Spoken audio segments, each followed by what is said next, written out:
What's up everybody, it's Kunal from Changaru Digital and welcome back with another video. So this is my first ever tutorial in this channel, and in this video I'm going to show you how you can clone yourself in Photoshop.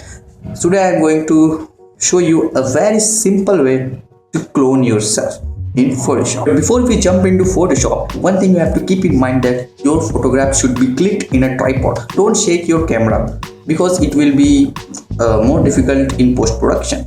Just replace all the photographs in Photoshop layer by layer.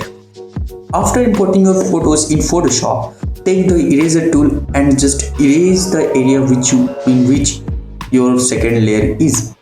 I will recommend you to decrease the capacity of your first layer so that you can see the second layer, and just erase the area.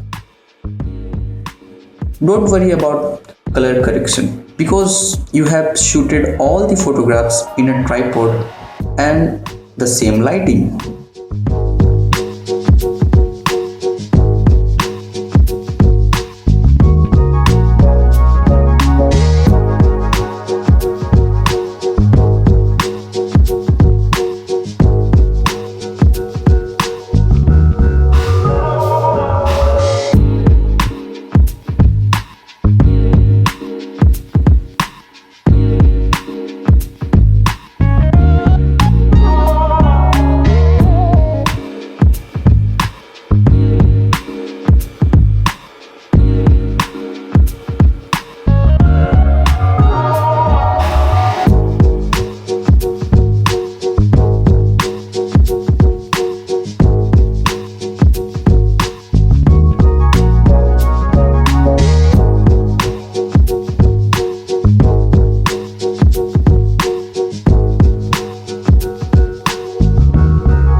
After this process, you can do whatever you want.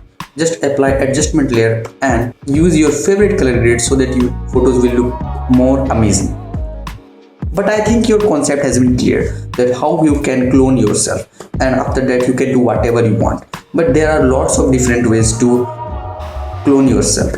But I have told the easiest way. I think, in my opinion, this is the easiest, and I don't know what's good for you, but if this tutorial really helps you, please hit a like button, and this is my first tutorial, so please subscribe to my YouTube channel and don't forget to hit that bell icon also, and more future videos are coming, so stay tuned. Thanks for watching.